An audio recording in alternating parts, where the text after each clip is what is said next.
विद्वान की विद्वत्ता की सबसे बड़ी निशानी है। विद्वान की विद्वत्ता की सबसे बड़ी निशानी है क्रोध का परित्याग। आप बहुत विद्वान हो गए, बहुत विद्वत्ता आप में आ गई, बहुत बड़े विद्वान आप बन गए और मालूम पड़े क्रोध थोड़ा सा रह गया तो वो व्यर्थ है महाराज, बेकार, फिर उसकी कोई महत्वता नहीं, उसकी कोई मूलता नहीं है। एक मेरा माताओं से निवेदन और एक यहां पर जो भाई आए हैं उनसे भी निवेदन है, सारी जीजियों से और जितने जीजा लोग आए हैं उनसे भी निवेदन है, जब कथा में घर से निकला करो तब श्री शिवाय नमस्तुभ्यम कहकर निकला करो। जब भूमि पर कथा सुनकर यहां से जाओ या कथा के बीच में जब भजन आता है, भजन के बाद श्री शिवाय नमस्तुभ्यम कहने का मौका मिलता है तो दिल से अपने मन की बात उस महादेव से कहा करो। जितनी देर आप उससे अपने मन की बात कहोगे वो आपकी मन की बात को सुनेगा, श्रवण करता है। प्रार्थना सुनो शिव पुराण, पंडाल में बैठकर नहीं सुन सकते तो दोपहर में 1 बजे टीवी चैनल के सामने सुनो। नजदीक में रहते हो 7 दिन में से 1 दिन निकालकर शिव महापुराण के चरणों में पहुंचो। माना सुबह जल्दी कथा चालू हो रही है, 8 बजे से लेकर 11 बजे तक कथा है, माना सुबह 8 बजे से 11 बजे तक हो रही है। कई लोग तो कहते हैं गुरुजी आपकी कथा का ही ठिकाना नहीं रहता, कभी 2 बजे कर देते हो, कभी 1 बजे कर देते हो, कभी 4 बजे कर देते हो, कभी 8 बजे कर देते हो। हम उनसे इतना सा कहना चाहते हैं, कथा का भले ठिकाना नहीं होता तो मौत का कौन सा ठिकाना होता है। भगवान बोल के भेजेगा कि 9 बजे के बाद मरना, अभी मत मरना। भगवान कह के भेजेगा कि इसको 12 बजे के बाद उठाना। जब मौत का समय नहीं है तो शिव भक्ति का भी कोई समय नहीं है। जब मौका मिले तब कथा का स्मरण करो, सारी समस्या का हल जब तुम्हारा मन कर जाए, जब तुम्हारा चित्त लग जाए, जब तुम्हारा दिल लग जाए, तब शिव के द्वार जाओ, तब भगवान की चौखट पर अड़भंगा बैठा है, अलमस्त। एक बात कहेंगे, लोग कहते हैं गुरुजी पंढरपुर में हरि विट्ठल जी विराज रहे हैं, पंढरपुर में हरि विट्ठल, पर मेरा विश्वास कहता है पंढरपुर में केवल अकेला हरि विट्ठल नहीं, हरि और हर दोनों पंढरपुर में विराज रहे हैं, साधारण नहीं है।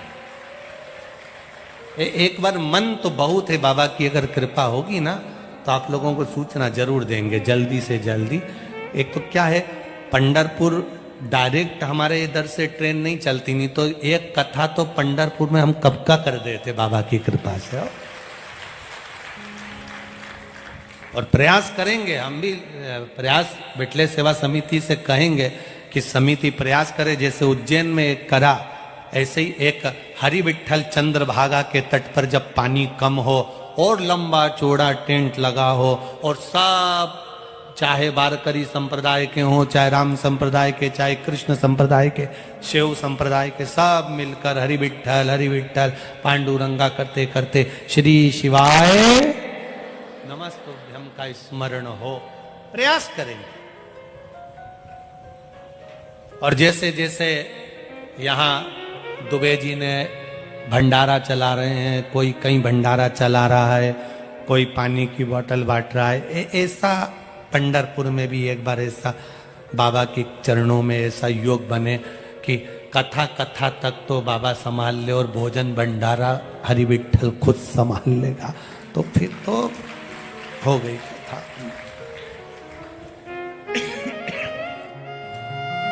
प्रयास शिव तत्व की ओर चलने का मन कर।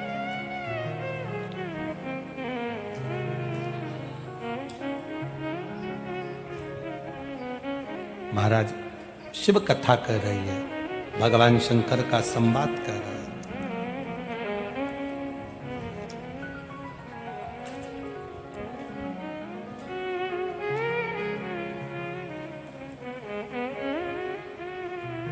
जब हमारी भक्ति दृढ़ हो जाए तब परमात्मा का दर्शन करने में देरी नहीं होती। देवराज चोरी का धन लेकर बाहर निकल गया मंदिर से, पेड़ के नीचे बैठा था, प्राण छूट गए। इसको नहीं मालूम कि ये पेड़, ये वृक्ष बेलपत्री का है, इसको ये ज्ञात ही नहीं है।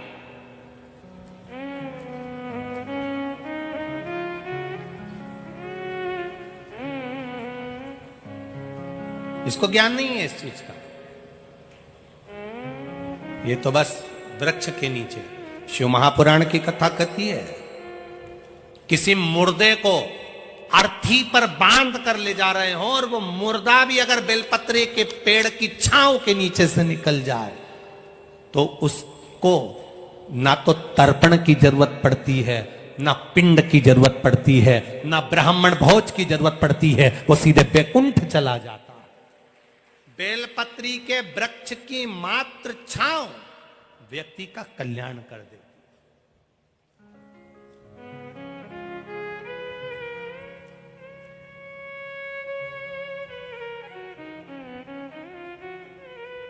बस मात्र छांव उसका कल्याण कर दे। आप प्रयास करा करो, जितने किडनी के, जिसको बीमारी हो, जिसको लीवर की बीमारी हो, जिसको कैंसर की बीमारी हो, जिसको थायराइड की बीमारी हो, जिसको कोई बड़ा रोग लग गया हो, जिसके शरीर में गांठ पड़ रही हो, हम उनसे निवेदन करेंगे, आप प्रयास करा करो, हफ्ते भर में एक दिन बेलपत्री के पेड़ के नीचे बैठना है। बेलपत्री के पेड़ के नीचे एक लोटा जल कंकर शंकर मानकर, हमें कोई शिवलिंग का निर्माण नहीं करना है, बस वृक्ष की जड़ में कंकर शंकर को जानते हुए, शिवलिंग मानते हुए, बेलपत्री की जड़ में एक लोटा जल धीरे धीरे चढ़ाना है और श्री शिवाय नमस्तुभ्यम कहना है। अगर श्री शिवाय नमस्तुभ्यम नहीं भी कहो तो पंचाक्षर मंत्र का जाप करो, नमः शिवाय। बन सके तो षडाक्षर मंत्र का जाप करो, ओम नमः शिवाय। ये भी नहीं कर सकते तो 12 अक्षर मंत्र का जाप करो, ओम नमो भगवते वासुदेव।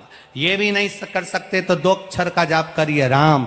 ये भी नहीं कर सकते तो 2.5 अक्षर का करिए कृष्ण। जाप करो। जल चढ़ाते चढ़ाते जिसका किडनी, लीवर, थायराइड आदि बीमारियां जिसको बहुत ज्यादा घेरती हो, हफ्ते में एक बार, जैसे हफ्ते में एक बार तुम होटल जाते हो, हफ्ते में एक बार तुम बाहर घूमने जाते हो, उसी तरह हफ्ते में एक बार बेलपत्री के पेड़ के नीचे बैठकर शिव नाम का गुणगान करिए। धीरे धीरे धीरे धीरे बेलपत्री के वृक्ष में सारी 64 योगनियां, देवियां, देवता, लक्ष्मी, नारायण, ब्रह्मा, ब्रह्माणी, इंद्र, इंद्राणी सब उसी में विराजमान है। जब आप बैठोगे, शिव नाम जपोगे तो धीरे धीरे बीमारी अपने आप समाप्त होती चली जाएगी। हफ्ते में एक नियम बना कि मुझे शिव मंदिर तक जाना है, शंकर जी के बेलपत्र के नीचे बैठकर भगवान शिव का भजन। नियम बनाओ। किस किस के मोहल्ले में बेलपत्री का पेड़ लगा है? हाथ उठाओ जरा। लगा है सबके यहाँ?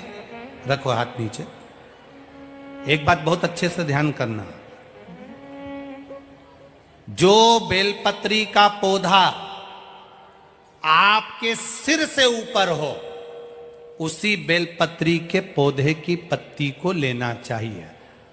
जो पौधा आपके सिर से नीचा हो, उस बेलपत्री के पौधे की पत्तियों को नहीं तोड़ना चाहिए, क्योंकि वो कुंवारा रहता है, छोटा रहता है। छोटे के कारणवश उसकी पत्तियों को नहीं तोड़ा जाता। जो बड़ा हो, जिसकी छाया हमारे ऊपर आ रही, जिसकी छांव हमारे ऊपर आ, कई लोगों को हम कहते हैं बेलपत्री के पौधे की पूजन करना चाहिए, बेलपत्री के पेड़ की पूजन करना चाहिए, तो उन्होंने गमले में इतना बड़ा पौधा लगा लिया, उसी की पूजन कर लेती हैं, उसी की पत्ती तोड़ लेती हैं। अब जरा विचार करो, पौधे में जो तुमने गमले में बेलपत्री का पौधा लगाया वो छोटा है, उसकी छाया हमारे ऊपर नहीं पड़ रही। हमारे शास्त्र क्या कहते हैं?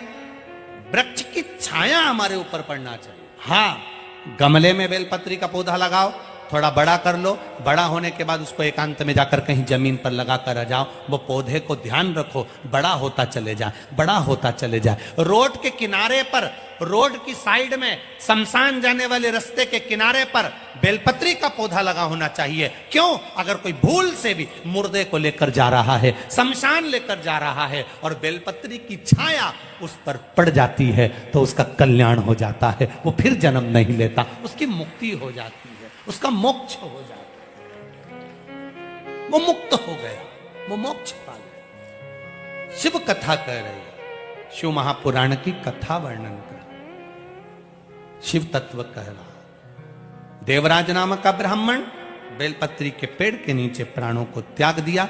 शिव जी आए, नंदी पर बिठा कर ले गए। उसने प्रश्न कर लिया बाबा से, मैंने कभी मंदिर नहीं गया, मैंने कभी पूजन नहीं करी, मैंने कभी आराधना नहीं करी, मैंने कभी जल नहीं चढ़ाया, मैंने कभी शिव नाम नहीं लिया, फिर मुझे मुक्ति कैसे मिल रही है? कहा, तुम्हारी माता 1 लोटा जल शिव जी को चढ़ाती थी। जिस घर का एक व्यक्ति भी अगर शंकर को जल चढ़ा रहा है, प्रतिदिन शिव मंदिर में जल चढ़ा रहा है, उसकी 71 पीढ़ी तर जाती है, उसको फिर कोई जरूरत नहीं पड़ती है। एक भी चढ़ा, खाली न जाता कोई दर से तुम्हारे, मैं भी खड़ा हूं बाहें पसार, अपने हृदय से लगा लो, लगा लो, गिरा जा रहा हो, उठा लो, उठा लो। कहे लो, कहे लो, आपकी भक्ति प्रबल हो। देवराज देवयोग को प्राप्त हुआ। बिंदुक नाम का ब्राह्मण चोरी का धन लेकर पानी में गिर गया, मर गया। सर्प के डसे से, पानी में डूबकर मरे से, स्त्री के हाथ से मरे से, जो मर जाता है उसको कभी वैकुंठ धाम नहीं मिलता, प्रेत की योनि पाकर वो भटकता रहता है। ये कई लड़के होन, कई नवयुवक छोरे होन, बेटा होन, ऐसे हैं। मेरे को उसने धोखा दे दिया, वो लड़की के चक्कर में उसके स्मरण में प्राणों को त्याग दिया। अब उसको इतना भान नहीं हुआ कि तू मर तो गया, ना तो तू वैकुंठ गया, ना तू नरक गया, प्रेत योनि में पड़ा और भटक रहा है। प्रेत योनि में पड़ा भटक रहा है।